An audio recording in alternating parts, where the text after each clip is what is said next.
Welcome to Car Coach Reports. This is 4 Minute Friday, and I am Lauren Fix, week ending June 29th, 2018. We are here at the M1 Motorsport Raceway that is in Pontiac, Michigan, test driving Maseratis.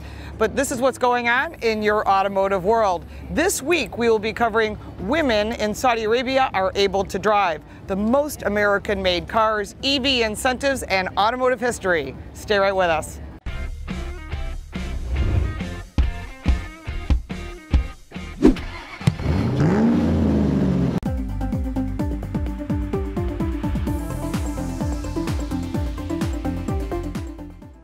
Let's put 4 minutes on the clock. This Sunday at midnight, women were allowed to drive in Saudi Arabia. This has been a 3-decade-old fight. Women are now able to drive. That means women all around the world actually can drive. In the past, they weren't able to do that. So there's a lot of excitement. There's actually a wait list for women to get driver's licenses, and one of the smartest PR moves is Nissan and Ford and a couple other brands are actually giving free lessons. And there's a lot of women waiting to do that. What a great way to get someone interested in your brand.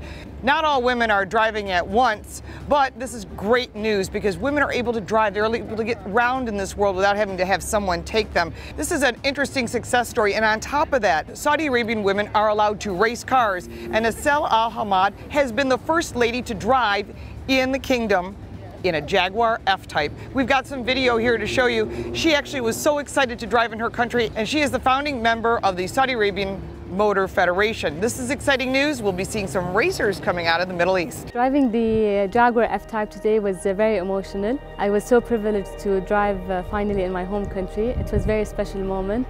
There is one moral behind this today, is that if you can dream, you can always achieve your dreams. And I hope I can inspire the women around the world to always follow their dreams.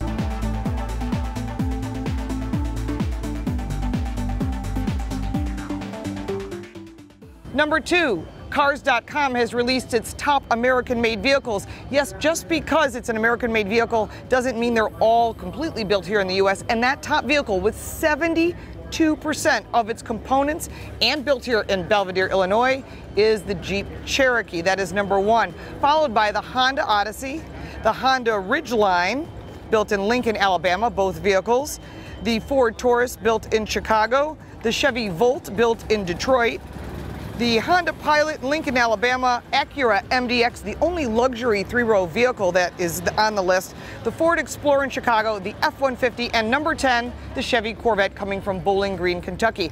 I'll be doing a segment on Fox & Friends this Saturday. Make sure to watch, and we'll show you the cars.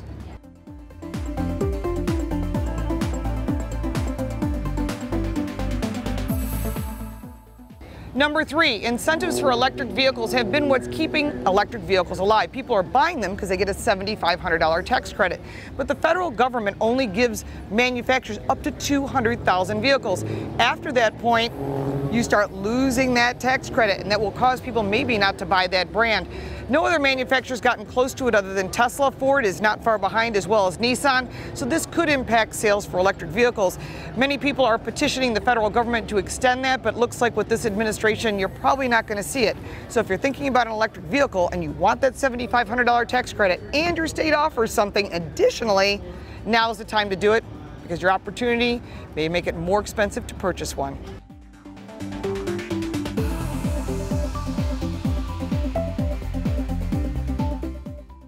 Number 4, this day in automotive history, June 26th, the first Datsuns came to this country, now known as Nissans.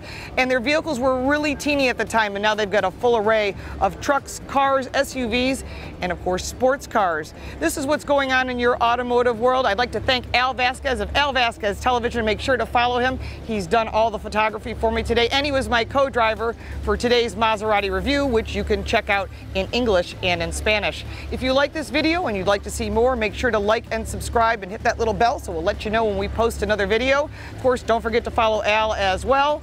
And thank you so much for watching. Make sure to support us on our Patreon page, and we'll catch you next time on Car Coach Reports. I cut it in 1. Ugh, I never do that. I'm glad I don't have to edit this down to 4 minutes. That's Paul's job.